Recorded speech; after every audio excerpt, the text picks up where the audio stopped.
Well, hello, good evening, and welcome to this very special event with Reid Hoffman.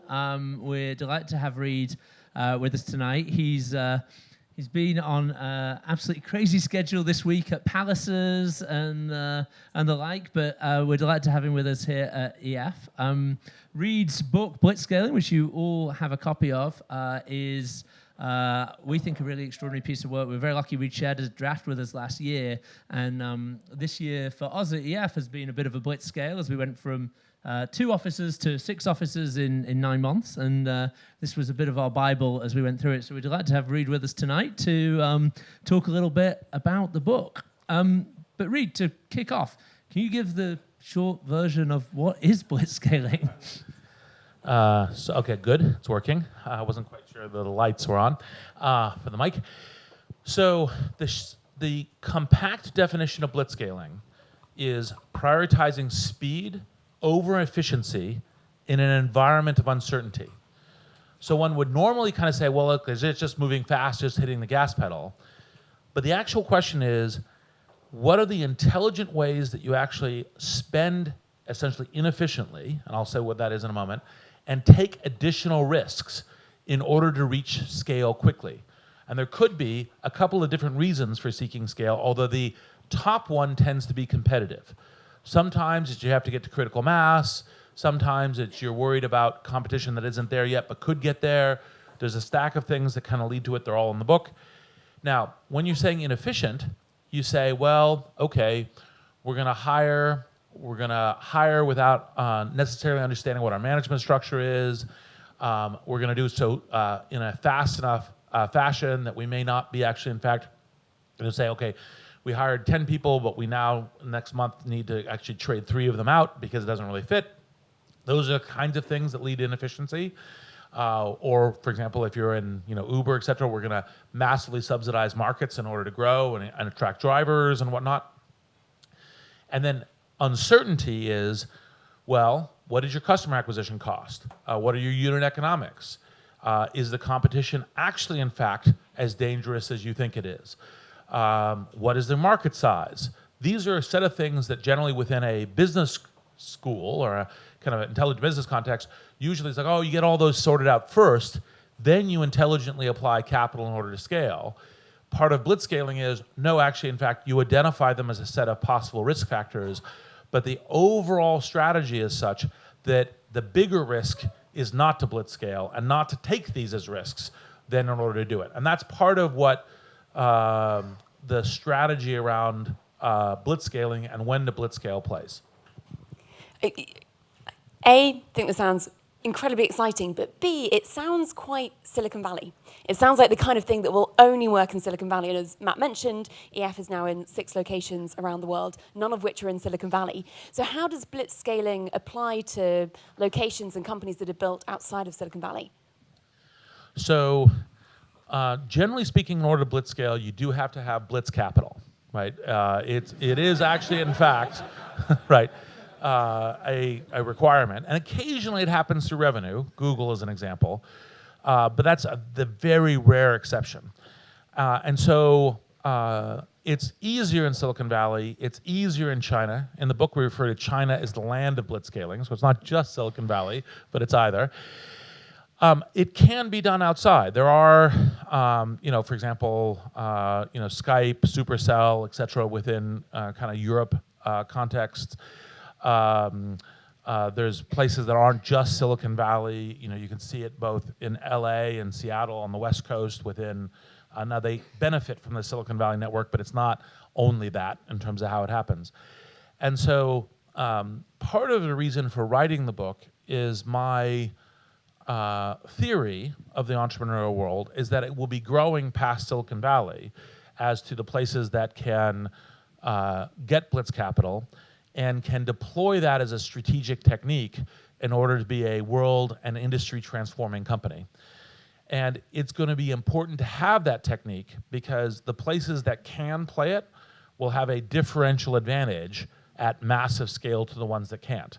Because if, for example, the way that a capital market works, you say, okay, well, we haven't really worked out our business model. We haven't really worked out our customer acquisition costs, unit economics, long-term value, et cetera, but we do think roughly this is valuable, and will you give us X $100 million to scale, and we're going to go scale, and the other competitor doesn't do that. What it basically plays, you may still lose, but if your competitor is blitzscaling and you're not, you're certain to lose. So one of the things, obviously, that EF is very focused on is the idea of like finding the founders the world's missing out on. And one of the things we talk about a lot is the psychology of entrepreneurship. So when you read the book, one of the kind of almost scary things reading it for an entrepreneur is there's almost two different kinds of readiness, it strikes me. There's like the business readiness, the competitive environment. There's also this kind of softer side of, is the founder ready to go on this journey? Like in the book, you don't sort of mince your words about the downsides of blitzscaling for the founder and for the kind of psychology of that. I wonder if you could talk a little bit about what it's like, because obviously you've done this not just once, but at least twice as an entrepreneur, plus as an investor. What is it like psychologically to make the decision that you're going to go all in and blitzscale? So part of the reason why I give the parallel to entrepreneurship as you jump off a cliff and you assemble an airplane on the way down is the most common thing that I find in talking to entrepreneurs pre-post as they do this is it's a lot harder than it looked, right? It's scarier, right? You're like, oh shit, is this gonna work? One of the things that happens almost for all startups, not quite all, but almost all, is you have at least one or more what I call valley of the shadow moments. I certainly had them both at PayPal and at LinkedIn, which is, why did I think this was a good idea? Right? Like, how did I end up here?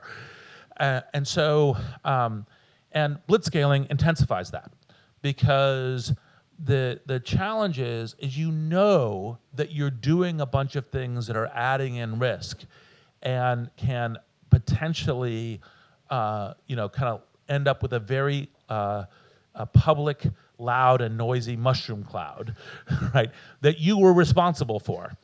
And so, for example, in PayPal, in August of 2000, we had spent $10 million in 1 month, which, by the way, was like the relative to capital spends, like everything is 10x now what it was then. So think of it as like $100 million now in 1 month, or kind of equivalent. What I had told Peter was, if we had stood on the roof of the building throwing over wads of $100 bills, we would not have spent money as fast. And it was exponentiating. We could predict the exact hour that the 240 million or so of venture capital we had raised would be spent out, and it would just be all one big crater. And so in September, we had to go figure out what our business model was, right? Like, oh, good time to figure out a business model, right? And so that kind of thing is extremely nerve-wracking, and that's part of what you end up with. And part of the point of writing the book is to both psychologically prepare yourself as a founder, because, by the way, if you kind of prepare, you know that I'm not, like, the extreme stress of this journey is not just because, like, I am, frail or uncertain or anything else. It's a stressful journey, and also to help prepare the team, right? Because if the team understands that it's going to be like, it's going to feel like you're in free fall above the ground, right? Then it's like, okay, well, fine, we need to adjust to that, and we need to, kind of work past it and work into the work that we're doing. And that's part of the reason for doing both the book and also, of course, the podcasts. So you touched on the idea there of a business model and having a business model and the importance of that. So as you may know, Entrepreneur First, we primarily work with individuals who have very strong technical backgrounds. And there's a lovely point that you make in the book around it's not enough to be a tech nerd, you have to be a business model nerd as well. Could you tell us a little bit more about that and how you can learn to be a business model nerd? Well, the good news is, actually, in fact, I think bringing the engineering mindset and the problem solving from engineering into the business model world is actually an extremely good way for doing business model innovation. It isn't complete, because you also have to understand, like, okay, who are we selling to? What does that sales process look like? What are these other things that might be an economic system, a sociological system, et cetera? How do those work? And you have to model into those. But that modeling of how this can possibly work is actually, in fact, is susceptible to kind of mathematical analysis. And if you look at essentially the really large consumer companies, especially in the internet, right? Internet companies, they tend to end up with some version where their model is actually fairly unique from what it was before. It wasn't just as straightforward. And you can say, well, what about Amazon? And you say, well, two things.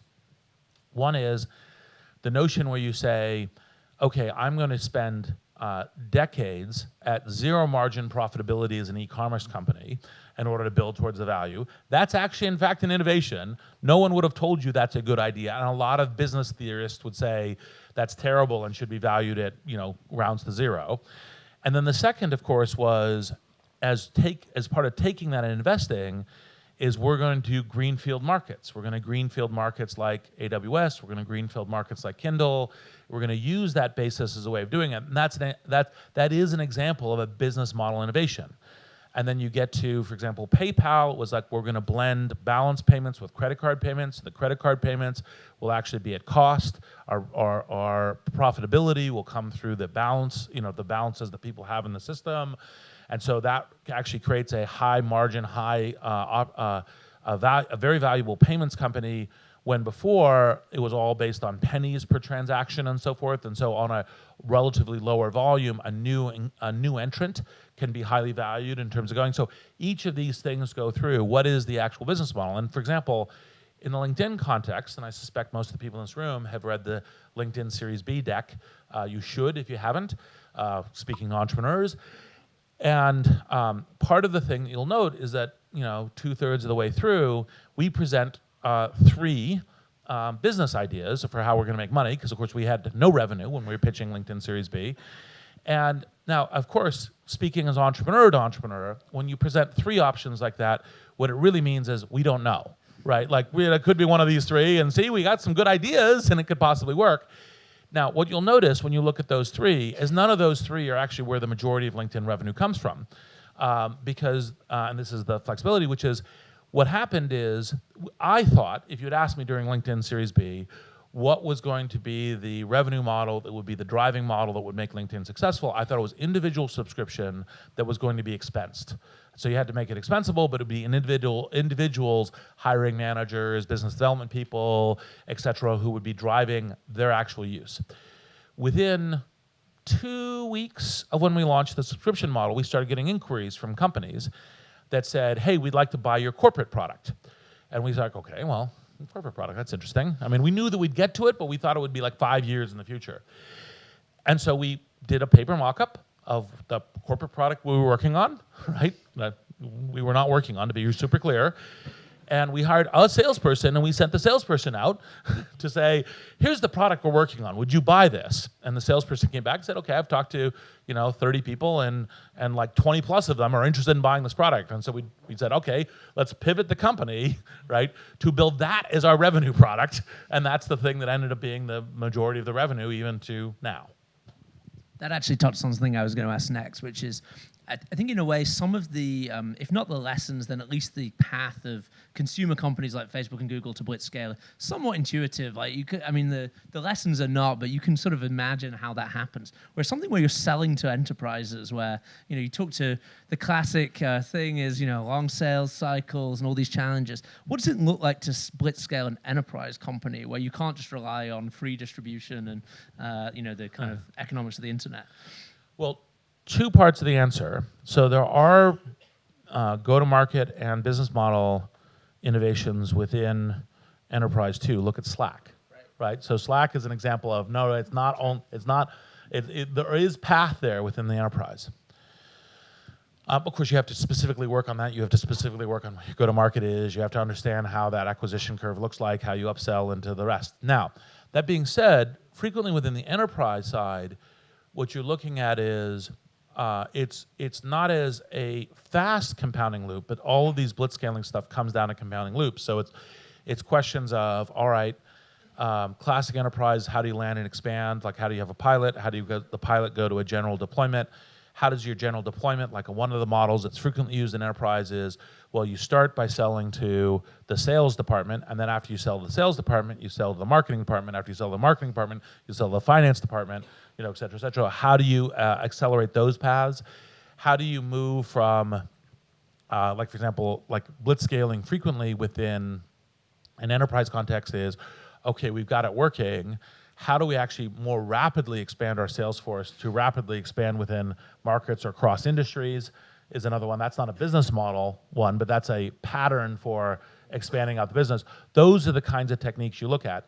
And you don't say, okay, and by the way, like Slack and some others also begin to change the enterprise model some. Enterprise models don't change as much as the consumers, but still small changes can sometimes be the really critical thing for whether or not your growth rate is 20% per year or 100% per year.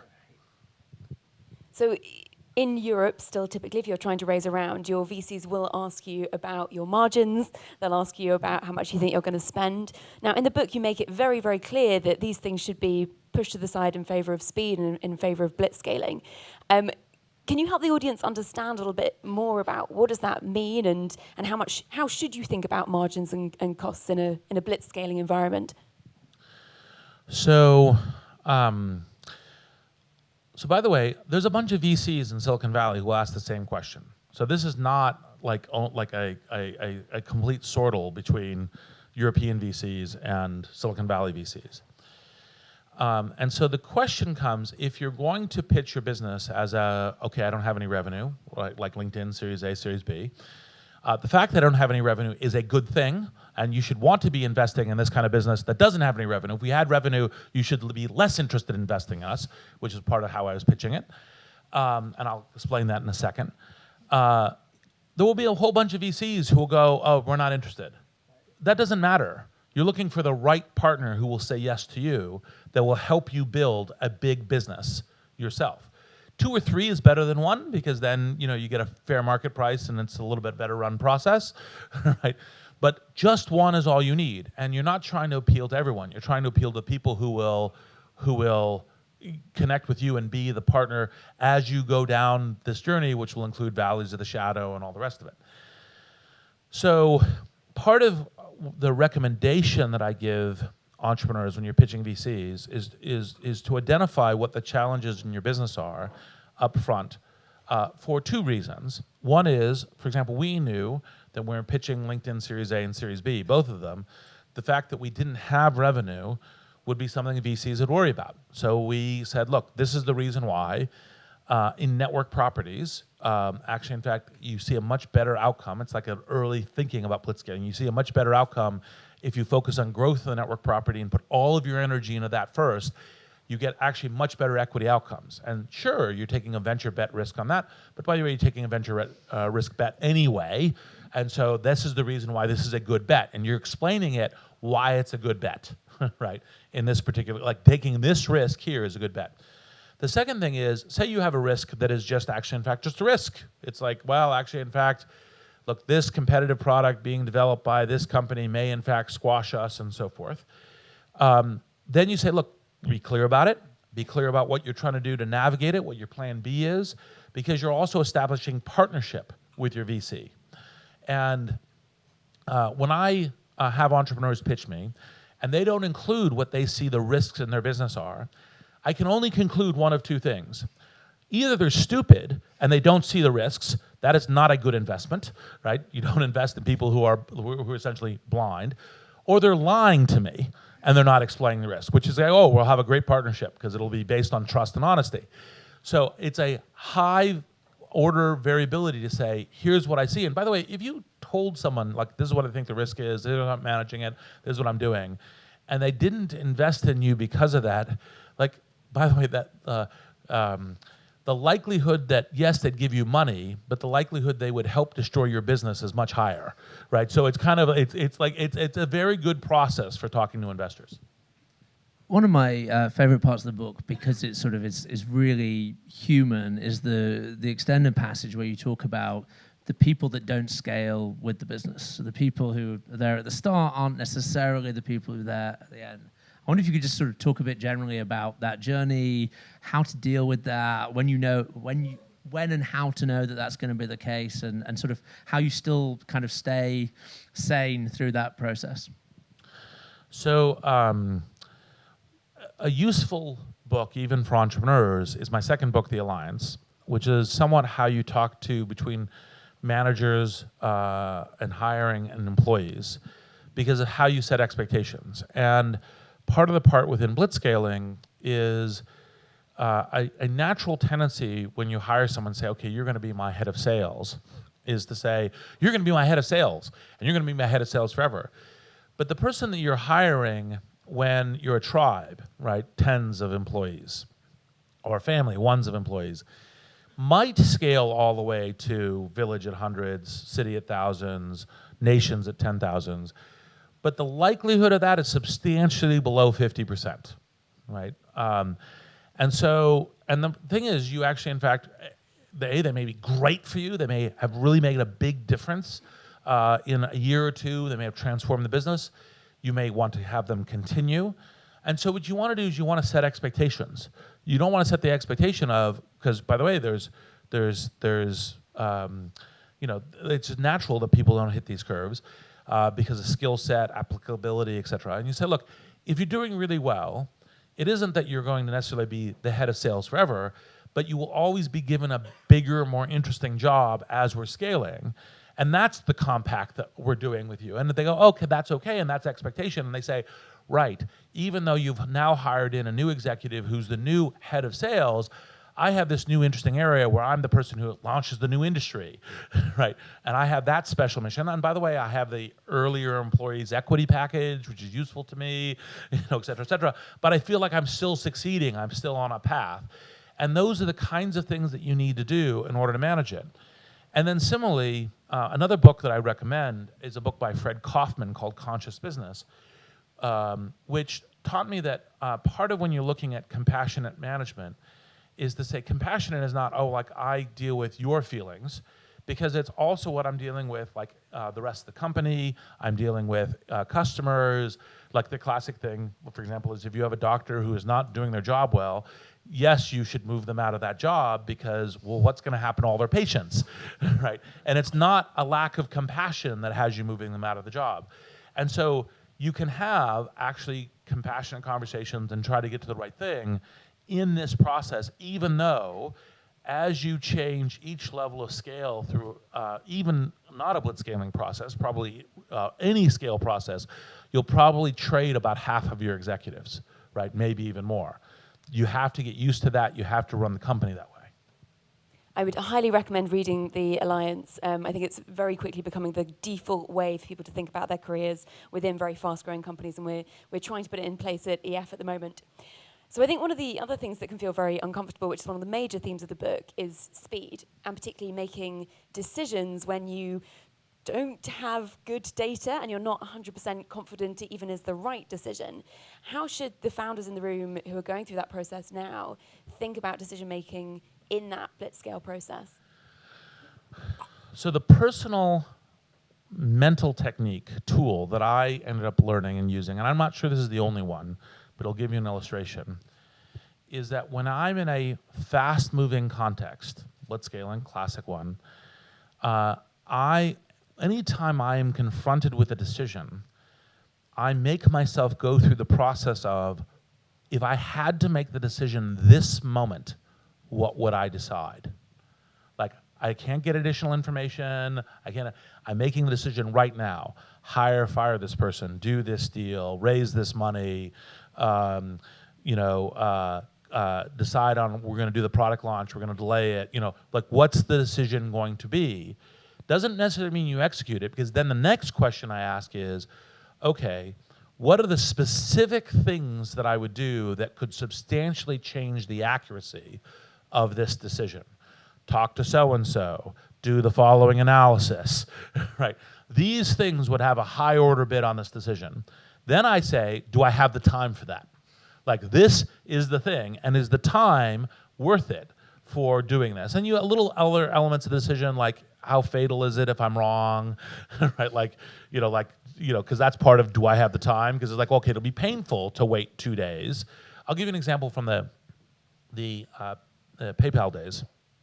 So Peter, this is a fun one. I haven't talked about this one in a while. So PayPal had launched because they wanted to incent more payments through PayPal, a buyer protection guarantee.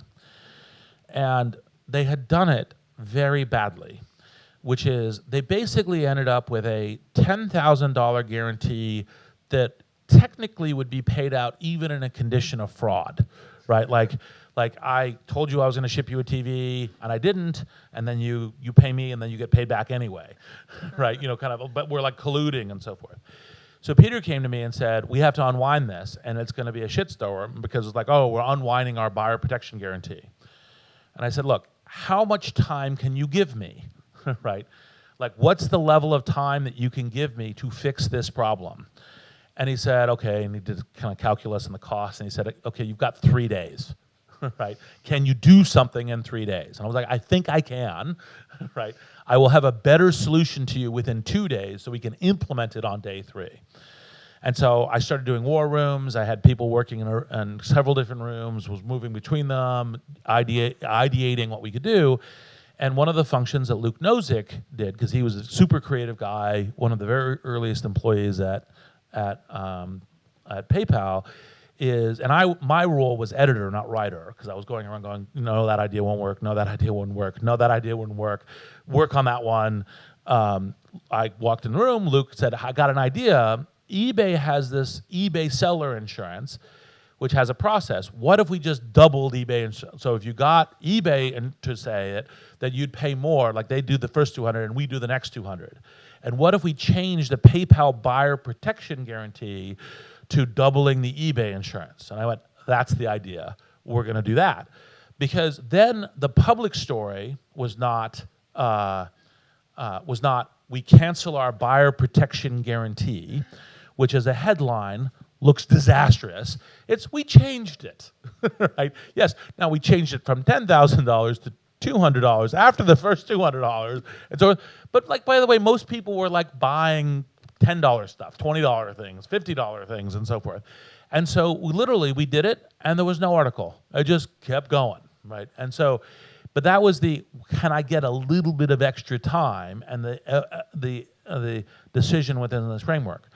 But the higher order way of thinking about this is when you're operating at speed, the majority of these critical, important decisions you will make with kind of a vague feeling of nausea, right? Because it's like, I don't have enough time. I really would like to be able to think about this more. I'd like to be able to talk. I'd like to have sat and thought about the different possibilities, and that's not how it's going to operate. The way it's going to operate is you're going to go, okay, right, I'm going to definitely take a risk in making the decision. I'm going to foot fault sometimes, and I need to be as effective and as quick as possible. And I'll say one other thing, and I suspect most people here listen to Master Scale, so you may have heard it. But in Silicon Valley, it's one of the places where this notion of an OODA loop, which is fighter pilot terminology, observe, orient, decide, act. That's a speed loop. That is discussed as individuals and organizations because you have to be able to do that to be able to operate at speed.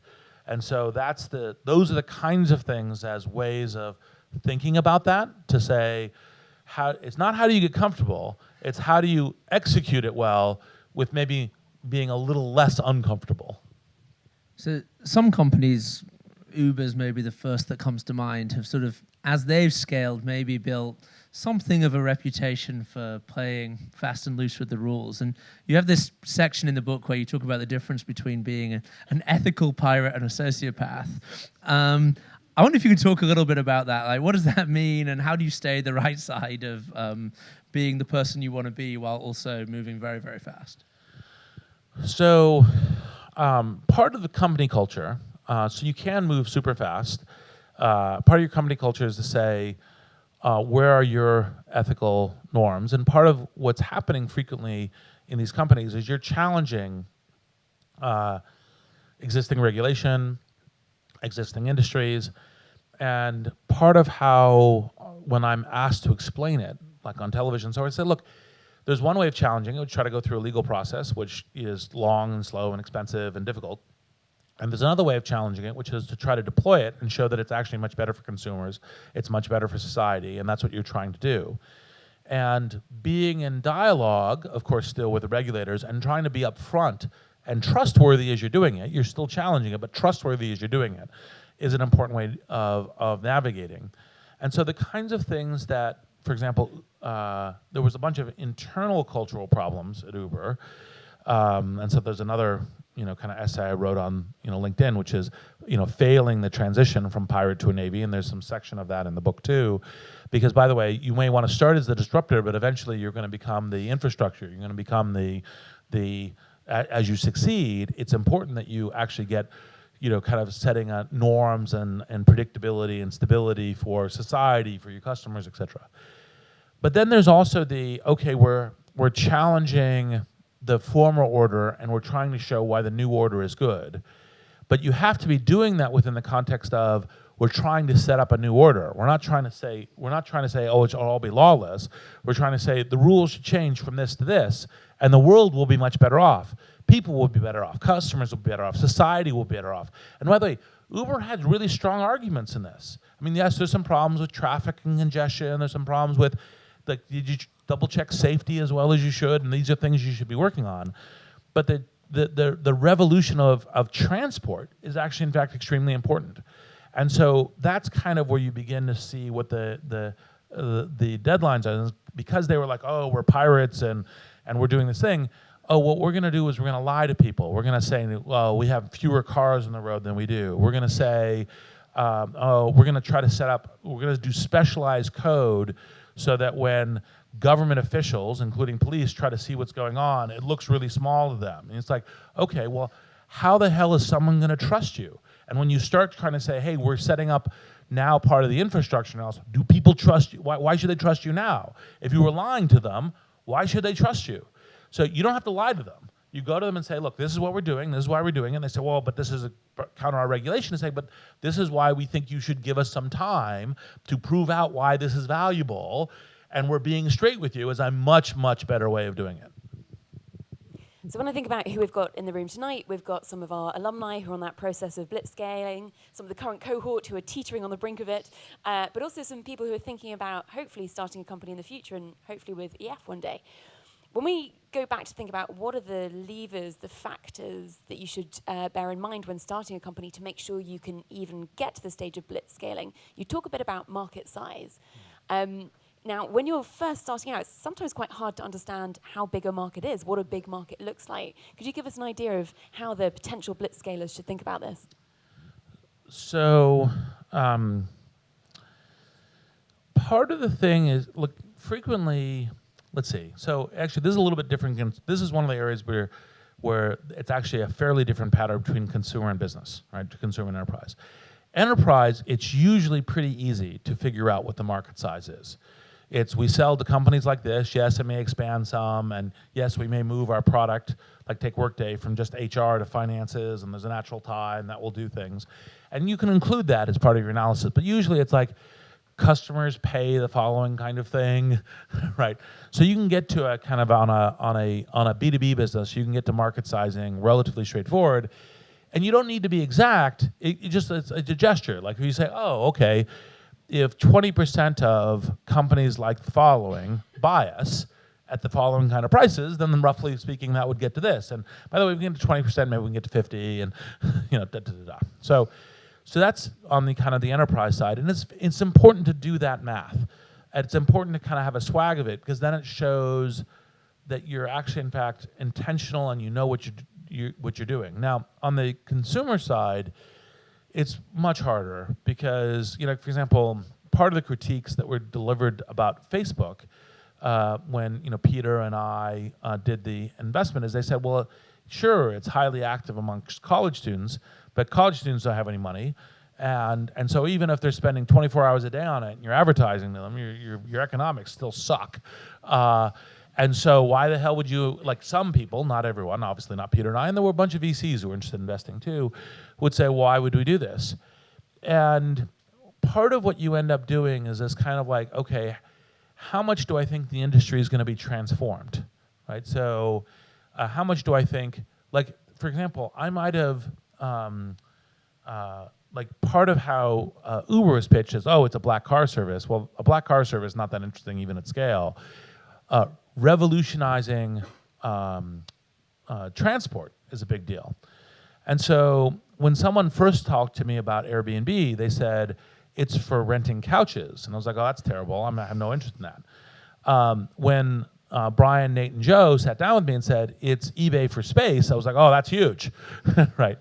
And so it's a question of kind of how you look at it and what do you think is possible. Now, sometimes you can pitch something that just seems implausible, and so, okay, that doesn't work.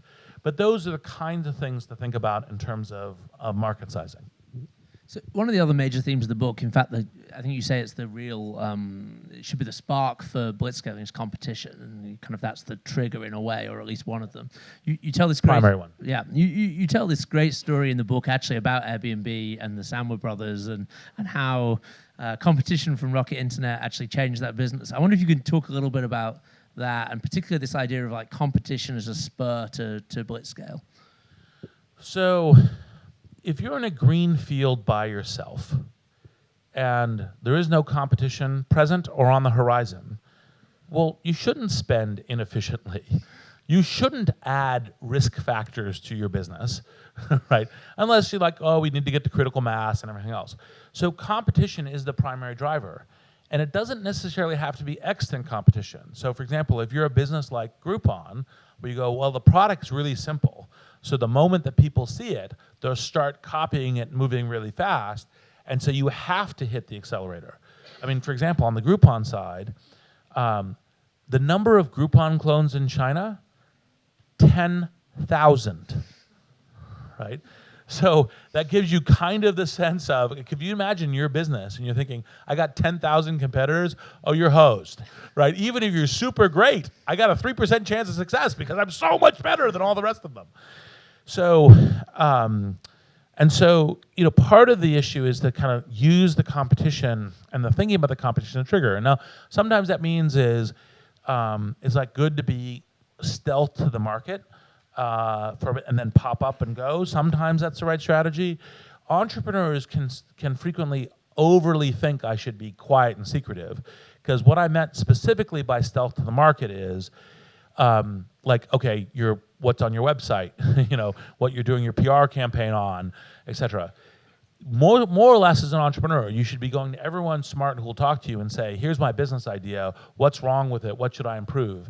Because the actual competitive advantage is I'm in motion and I'm getting intelligence and I'm moving on it. So it isn't like stealth. Like I have an idea that I'm not talking to anyone about. Okay, you're gonna fail in 99.99999% of the time. So, you know, there is the random exception, but it's very small. And so, so competition is the key thing. And part of the thing we open the book with the story about Windu, because it was the kind of trigger of, oh shit, we need to move, because no, this is not locked up enough that places like, for example, Europe was the primary, and still is the primary place where Airbnb gets a lot of revenue from a bunch of wonderful places to travel around Europe. And so a European-based competitor at that point was fearful, especially because, to your earlier question, the Rocket Internet people know how to blitzscale, right? They've done it with, you know, Alando. They've done it with the shoe company. Yeah, right. So there's the stack of them. So it was like, oh shit, we need to go. Now we are going to do a post probably in the next couple of weeks. Maybe we'll wait till January, because there's a funny kind of, like, they just closed Windu, and so there's a funny kind of arc with this, right? In terms of a postscript to the book. And so, so that's part of the thing to thinking. So it isn't like, oh, everyone to succeed should get there. It's no. This is a smarter risk to take than the other risks, and when that's the case. I suppose just to build on this point around competition, can you tell us a little bit more about this idea of first scalar advantage? So so frequently people discuss advantages as first mover. First mover is not actually, there's many cases where the first mover actually is not the business that sets the rules and fails. Sometimes it's tech adoption, so the number of VR companies over the last 3 decades, you know, basically the vast majority are all creators. The current generation, we're hopeful, but we'll see. And so and one generation will work on this. It's the first to scale. The first to scale, generally speaking, tends to get the attention from the press, tends to get privileged access to capital, tends to get privileged access to talent, and that's part of the reason why that first to scale will trigger into sometimes blitzscaling being the exact strategy. And one of the things we talked about in the book, by the way, is the difference between fast scaling and blitzscaling. Sometimes you go, no, we're going to do fast scaling. We actually understand customer acquisition costs, we understand that, and we're going to really pour on the gas in terms of raising capital and moving faster, but we're not actually adding a whole bunch of risks in, right, as we're doing it, because we have the position, or we have the comfort from kind of protection from competition in the market, and so forth. Actually, one other thing is, generally speaking, the tell to when to stop blitzscaling is when a company blitzscaling using your techniques to go to market, generally speaking, could no longer catch you, right? And at that point, you start shifting from speed to efficiency in terms of how you operate, organize, et cetera. Now, by the way, that doesn't mean you're competitively invulnerable, because you can be taken from the side. Most of these businesses are not taken from someone who did exactly what you did behind you. It's, oh, we now have a shift to mobile, and now we're doing it on the mobile thing. And if you haven't made the shift to mobile, which may mean that you need to blitzscale on mobile, et cetera, then you're taken, you're taken by a platform shift. And platform shifts aren't only screen shifts. AI is a platform shift. There's a number of different things. Cloud is a platform shift. There's a number of the areas where these platform shifts can happen. And so,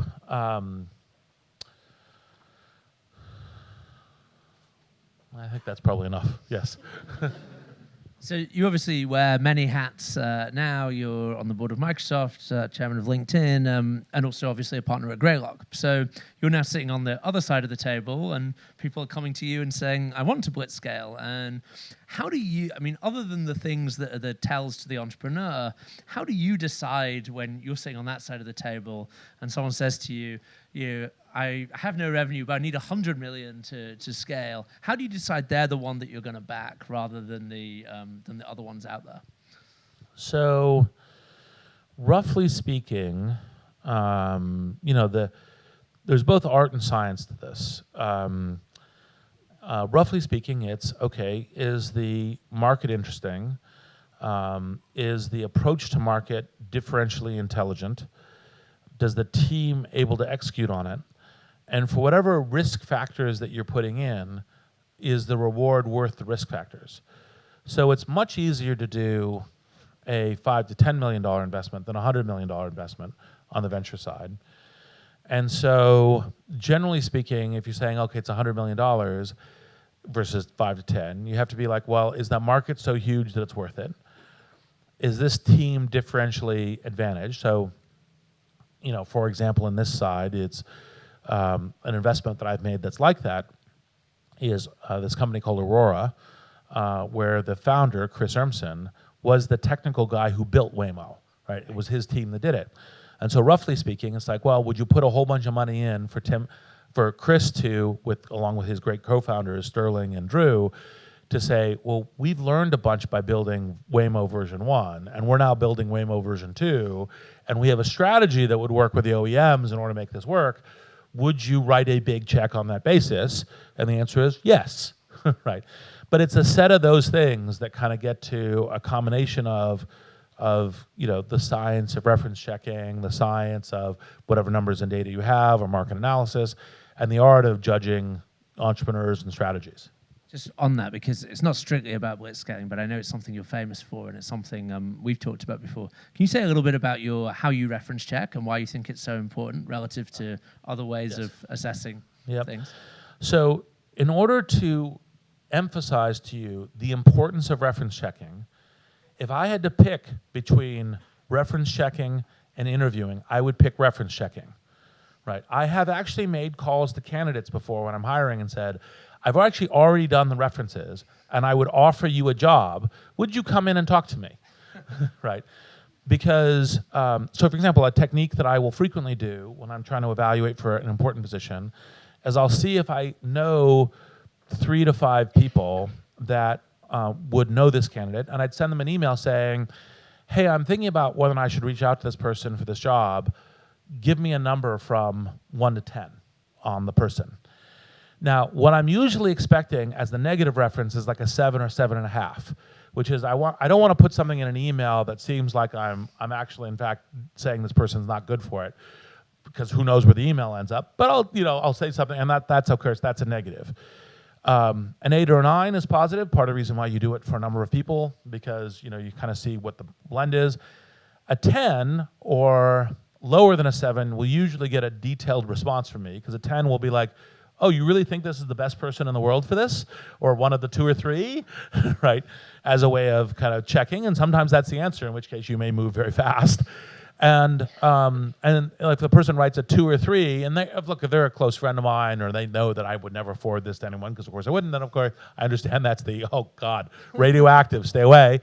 And that will guide even before I start interviewing.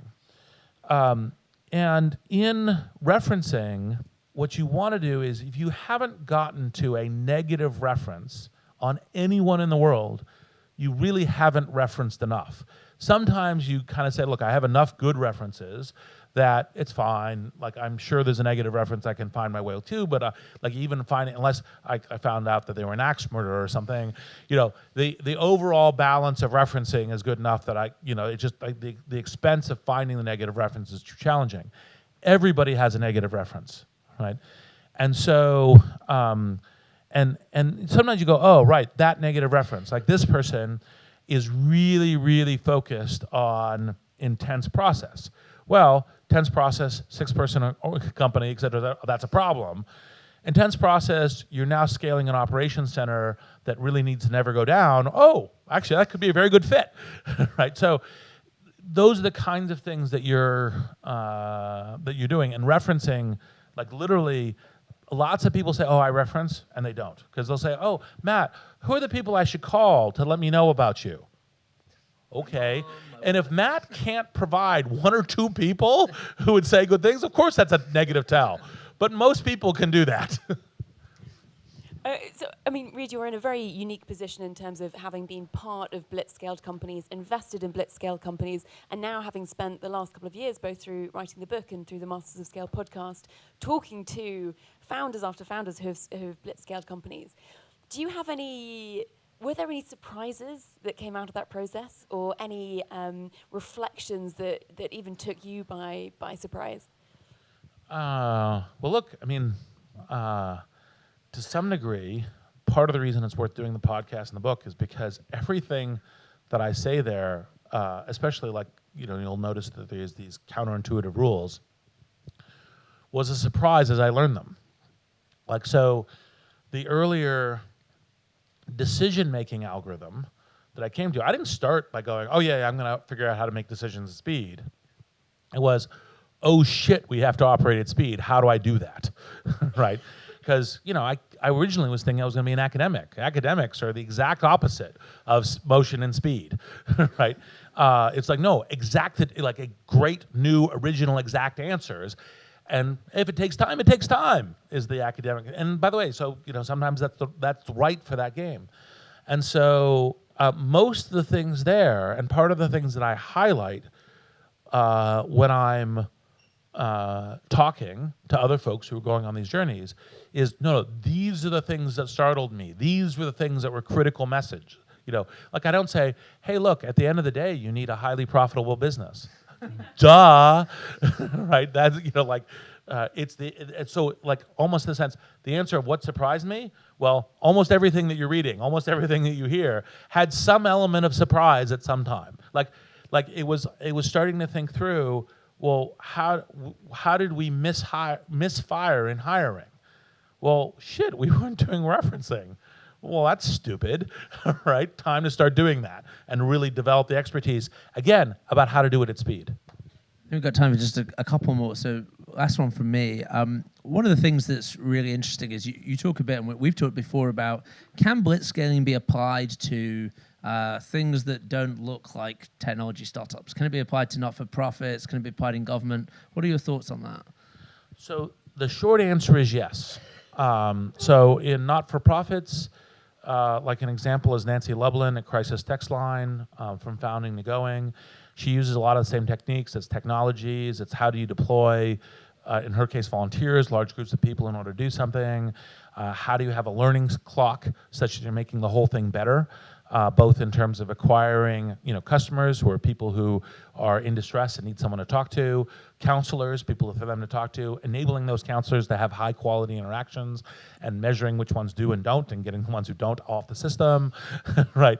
All of those kinds of things are all of these kinds of techniques, and all in an environment of uncertainty. So, for example, if you had said to Nancy, it's like, well, but no, these are medical outcomes, so you have to have a 0 error rate. It's like, well, then you can't move to scale. But she did the math, and she said, well, look, if I move very, very slowly to scale, I do much more harm than if I move fast to scale. I have a learning clock, and I'm improving it all very fast. So yes, some harm comes out of it, but a lot less harm than if I didn't move to scale quickly. And in government context tends to be a little bit stranger, but still the analogs are, mostly in government, you're trying to provide a stable system. It's trying to be predictable. It's trying to be a platform for everyone to kind of live their lives, launch their businesses, do their work. But, like, for example, you have disaster relief, right? And you go, okay, we've had a hurricane, we've had a nuclear meltdown. Well, actually, in fact, speed is more important than efficiency. And it's like, yes, as always, you're trying to be choiceful at which risks you take, but you will take risks of uncertainty, and you will do that. So I do think the lessons apply. I wrote most specifically about the areas where I have in-depth expertise. I have never been part of a disaster relief thing from a government, and I'm quite certain there would be a lot that I would learn, like, oh, you do it this way, not the other way. Okay, got it. Well, I think, unfortunately, that is all that we have time for tonight. A huge thank you to Reid for joining us. We hope you enjoy Blitzscaling, which you all have a copy of. And if this has, and I hope that it has, inspired you to think about how you might start your own company, the early application deadline for the next cohort of Entrepreneur First is on the 18th of November. There are a bunch of EF people in the room who would be happy to talk to you if you want to learn more about it. Wave team. Bunch of people and a bunch of cohort and a bunch of alumni. So we are around for the next couple of hours. We have drinks, we have canapes. A big thank you for joining us, but a massive thank you to Reid Hoffman for joining us tonight.